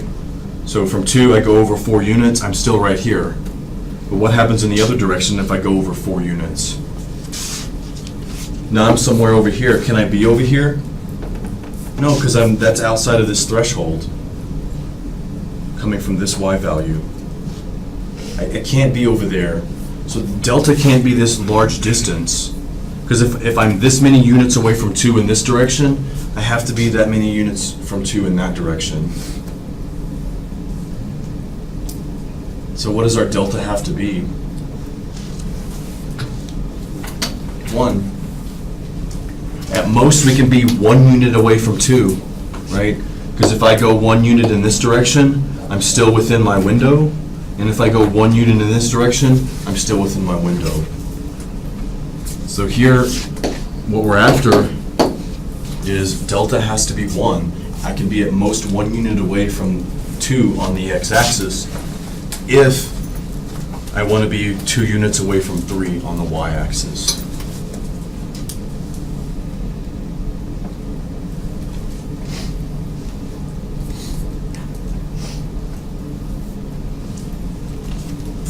So we're really just relying heavily on being able to interpret the situation and the graph itself. Everything we need to know is coming from the graph itself. Oops.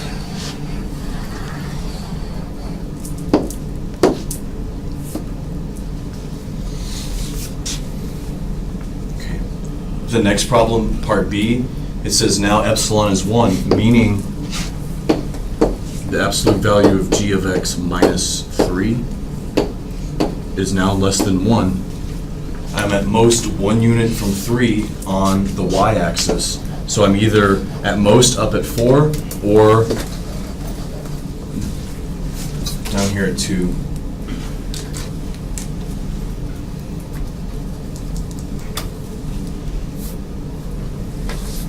So 1 unit away from 3 on the y-axis, because epsilon's 1.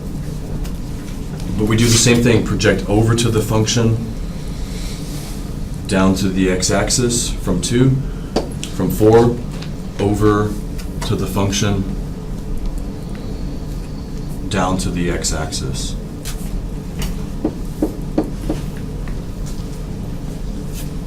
So my window along the x-axis, keeping in mind that we're approaching 2, the window along the x-axis in one direction, we stop at 1.5, in the other direction, we stop at 4. So for part B, what does delta have to be? Yeah, so how far are we away from 2 in the left direction? Half a unit. How far are we away in the right direction? That's 2 units. So delta has to be the smallest of those two here, which is 1/2. Otherwise, if I say delta is the distance from 2 to 4, then I'm outside of my window on the left of 2. Does that make sense? Is it always going to be the smallest? It's always going to be the smallest. If you have an asymmetric interval, delta will be the smallest of those values. If you were to like keep that graph going, is it not possible to have 2 x values for the y value? Which y value? The 2. So the y. like if you went yeah. into like the negative, or like you actually have the whole graph there, couldn't it possibly go to like negative 1.52? It could, but then that wouldn't be a function. So like if we had something like this, right? Like, like what, maybe something similar to what you're thinking about. Something like that. Like if we draw, if we draw this over to the function and down, we have this x value and this x value. Is that what you're asking? I guess since it's a absolute value, I guess it couldn't go, the x couldn't go in the negative. I guess is what I'm saying, like instead of it curving, it just going straight down, like as if so that like line this. kept going. Yeah. Yeah, well, I mean, the function could certainly be in the negative region as well. All we want to do is interpret this absolute value as a distance from some other location. So we're 1 unit from 3 on the y-axis. Okay. So then once we know that, then we're just completely narrowing our focus to just that specific region and the x values. Okay. So like even if it went down here somewhere, that doesn't concern us because all we're looking at is this window right here, this area right Okay. here. Yeah. Okay, so at most delta can be 1/2.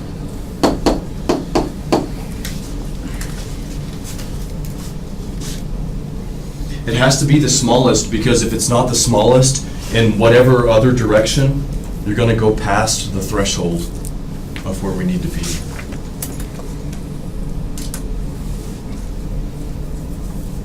And then these questions are, a bit like part C. We've only done 2 examples, so really, if they ask you to make a conjecture or a guess for the corresponding values of delta that satisfy the limit condition, you really only have 2 things to go off of here. We had epsilon was 2, delta is 1. Part B, epsilon's 1, delta is 1/2. So what does it look like that relationship is between epsilon and delta? Halving, yeah, so what gets halved?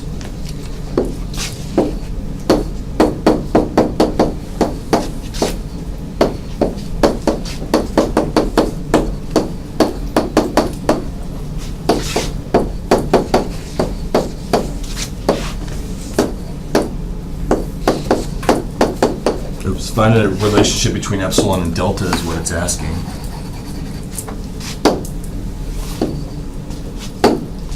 So we said it's half, but what was explicitly what is that relationship? Delta equals 1/2 epsilon. Right. So delta is half of epsilon.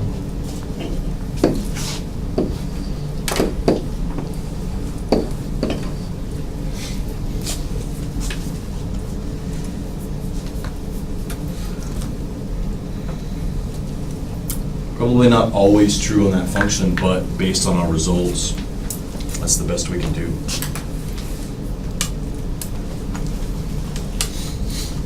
Do y'all have any questions on that?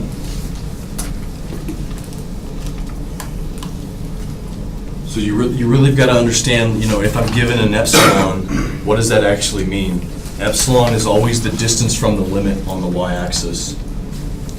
Delta is always the distance from A on the x-axis. So some other kind of simpler questions, not simpler in the sense that they're easier to work, just questions like 1, 2, 3. Those are all kind of a one-dimensional case where we're just looking only on the x-axis or the y-axis, just to give us a sense of like, where things have to be. So, for example, question 1 says, suppose x lies on the interval 1, 3, with x not equal to 2. Find the smallest positive value of delta, so that the inequality, absolute value of x minus 2 is less than delta, has to be true. We're restricted in this interval because they say that x is in between 1 and 3, with x not equal to 2. So again, that's in the sense of our limit, that's what x would be approaching is 2. What's the smallest positive value of delta so that the distance we are away from 2 on the x-axis is satisfied here with this picture? What does delta have to be? 1. So delta has to be 1, because this is 1 unit, this is 1 unit.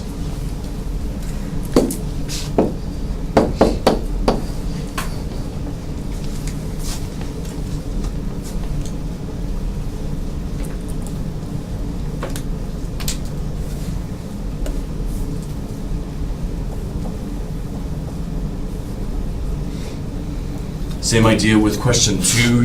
It's almost the exact same thing, except for now you're on the y-axis.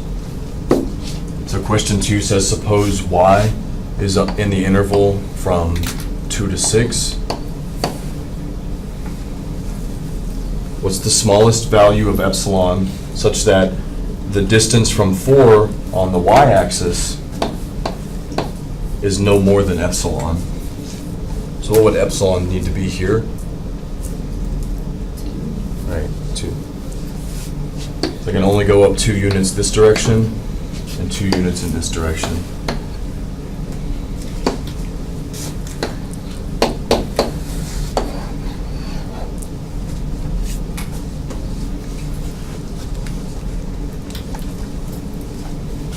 Does that make sense? Any questions?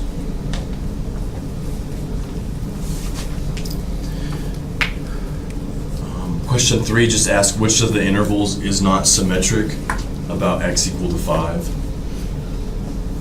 So like for instance, 5 in the interval 1, 9, from 5 to 9 is 4 units, from 5 to 1 is 4 units. So it's symmetric in both directions.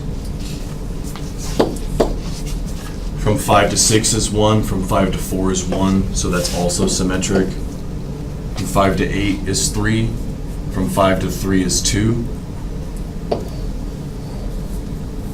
Part D, from 5 to 5.5 is a half. From 5 to 4.5 is a half.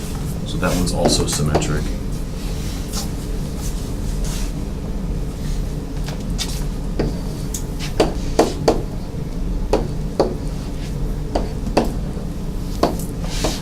So that's 3 units. This is only 2 units. So that's not symmetric around x equal to 5.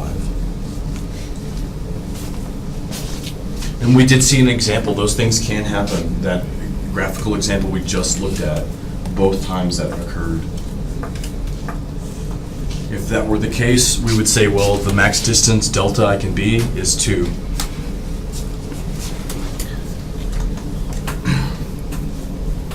So this part, the 0 less than absolute value of x minus a less than delta, that piece shows up in the definition of the limit. We're asking, does that set include the point x equal to a? So all x values such that this inequality is true, does that include x equal to a?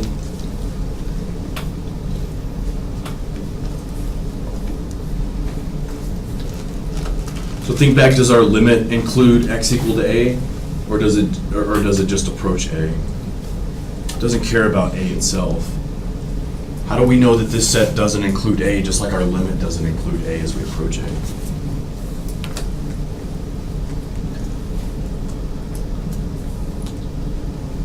Well, if x equals a, then the inequality would B0 is less than 0, which is not correct. Right, so how do we know this doesn't include A? Well, just think about it as if x is equal to A, what happens to the absolute value if x is A? The absolute value becomes what? The absolute value of 0. But is the absolute value of 0 larger than 0? Mm-mm. The absolute value of 0 is 0. So if this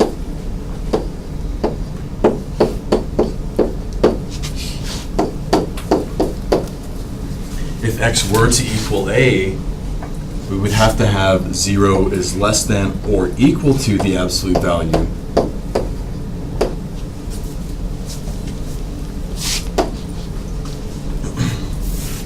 And the definition is strictly less than, 0 is strictly less than the absolute value of x minus A.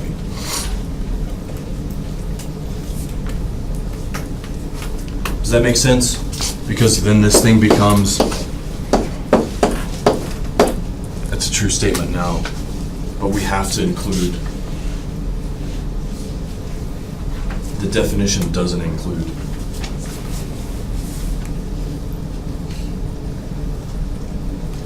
So we already have question 5 at the top. Question 6, we've already interpreted that.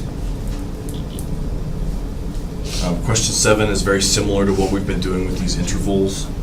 I want to look at least at another example that deals with a graph. Do y'all have any questions on any of this?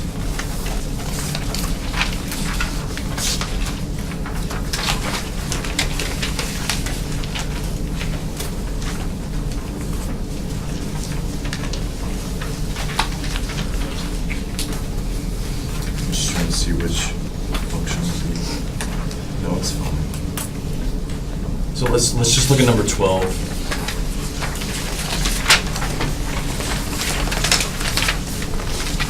So the function here is satisfying the limit as x approaches 4 on this function equals to 5. So what's our a? What is a equal to? 4. And what is our limit?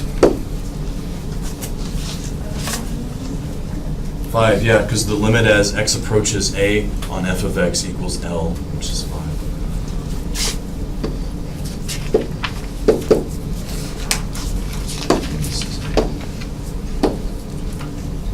Okay, so I would recommend labeling those because we've always got to translate back in terms or in relationship to those two things. So L is 5, A is 4. Part A says if the distance we are from 4 on the x-axis is at most delta, then the distance we are away from 5 on the y-axis is no more than 1, right?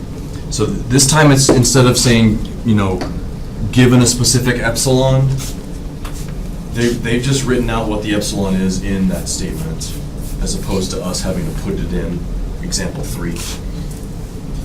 So we're 1 unit from 5 in either direction, 1 unit from 5 and 1 unit from 5.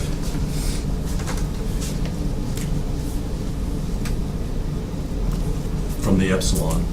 And then we need to just project over and down to the x-axis. So I'm going to go over to my function here, which gives me that particular x value, or that boundary here.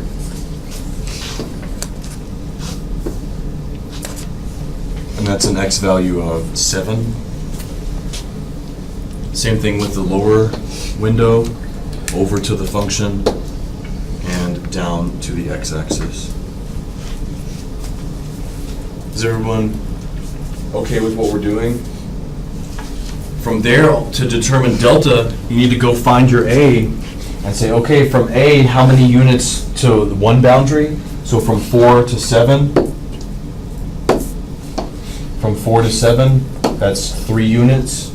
From 4 to 1 is also 3 units. So what should my delta be? 3. That's it. That's all we're looking for. Delta is equal to 3. Done. I'm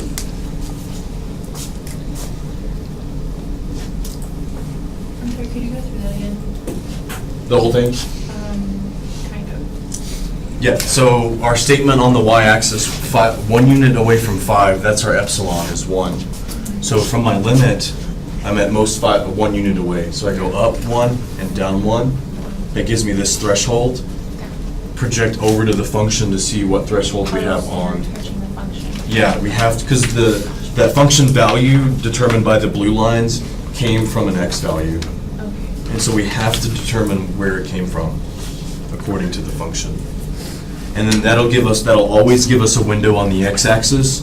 You then have to go locate A, what x is approaching, from A to the left and right. And both sides were 3, so delta equals 3. Yeah. Gotcha.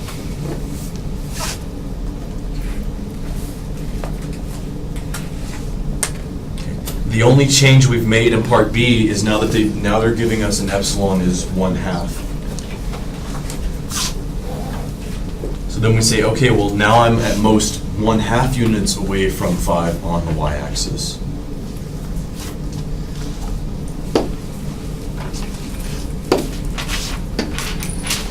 And that's going to change this threshold here. A and L still the same.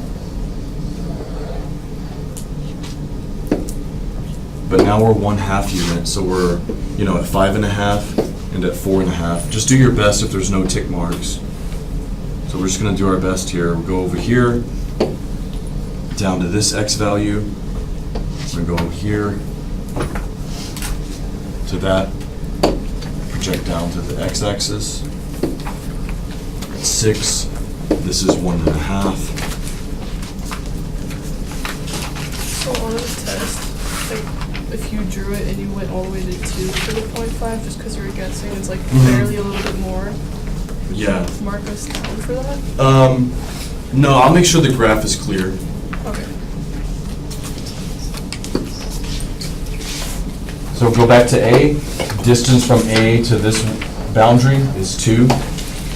The distance from A to this boundary is what? 2.5.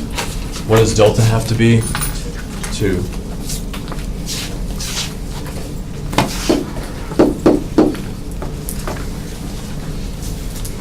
So whenever I'm 2 units from 4 on my x-axis for this function, I can always guarantee that I'm going to be most 1/2 a unit away from 5 on the y-axis.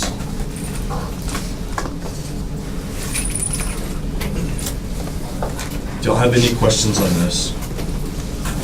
Yeah. Can you just, I think I'm just getting confused on the letters or whatever. Can you just confirm that this is right? So epsilon is units away from L in either direction on the y-axis. Right. And then L is located on the y-axis. Right. It's the y value. And then delta is units away from A in either direction. Right. That's on the x-axis. Correct. And then A is what's given inside the absolute value on the x-axis. Right. Okay. And A is also the limit, when you see the limit as x approaches whatever, Oh, okay. that's also A. Okay. Yeah. All right, I'll upload a content of exam 1 to D2L under exam reviews, but it might not be until later this afternoon. So look out for that. Let me know if you have any questions that come up on homework, quiz, or review. Quick question. For this, how come you made it 2 and not 2.5? Okay, because if I said it was 2.5, I'm pulling this direction. You were saying it, and I was But in this direction, 2.5 are not outside of that. I see what you're saying. All right, cool. I kept writing them down. Yeah, that was doing the Like same L on thing. my. Yeah.